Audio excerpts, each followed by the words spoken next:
Səhiyyə Nazirliyi tərəfindən özəl stomatoloji klinikalarda yoxlama aparılması ilə bağlı məlumat əldə etmişik. Hətta əldə etdiyimiz məlumatda bildirilir ki, çox ciddi cərimələr yazılır və bu cərimələr də stomatoloqların fəaliyyətinə, yəni özəl stomatoloji fəaliyyətinə zərbə vurur və orada bir çox yoxlamalar əslində xəbərdarlıqla, belə deyək ki, ötüşdürülə biləcəkdirsə, amma mütləq cərimə yazılır. Məlumat bundan ibarətdir və mən sorğu verdim Səhiyyə Nazirliyinə. Səhiyyə Nazirliyi tərəfindən əslində kütləvi yoxlama və böyük məbləğdə cərimələr kimi təqdim edilən yanaşmanın reallığı əks etdirmədiyini dedilər. Amma bizə verilən məlumatda qeyd olunurdu ki, bu stomatoloqları narahat eləyir və artıq bu yoxlamalar ötən həftədən etibarən bu günə qədər də davam eləməkdədir və onlara xəbərdarlıq eləməliydilərsə, amma əksinə daha böyük məbləğdə cərimə yazmaqla məşğuldurlar. Burada hətta 10 min, 16 min, 8 min manat məbləğdən söhbət gedir və bu cür proseslər özəl sahibkarlığın fəaliyyətinə istər-istəməz zərbə vurur və həmin şəxslər də bildirirlər ki,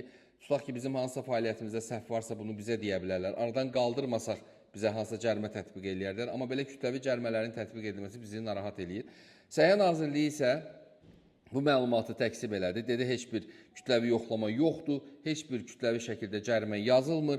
Sahibkarlıq sahəsində aparılan yoxlamaların tənzimlənməsi, sahibkarların maraqlarının müdafiəsi haqqında Azərbaycan Respublikası qanununa əsasən planlanan kənar yoxlamalar isə yalnız insanların həyat və sağlamlığına, ətraf mühitə və ya dövlətin əmlak maraqlarına birbaşa və mühüm təhlükə barədə daxil olan rəsmi və əsaslandırılmış məlumatlar olduqda aparılır. Yəni, belə bir yoxlama eləmirik deyirlər əslində.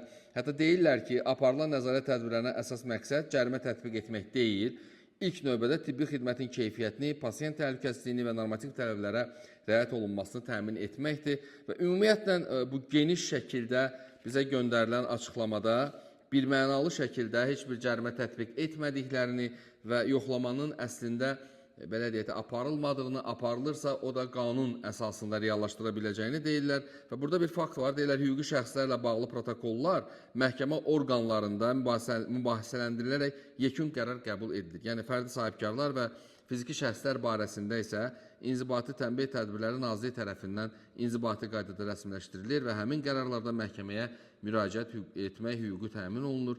Bu prosesin tam hüquqi və şəffaf mexanizm əsasında həyata keçirildiyini göstərir və burada analitik tibbi ekspertiza mərkəzi öz qaynar xəttini də vurğulayır ki, orada zəng vura bilərsiniz, o da hamıya bəllidir.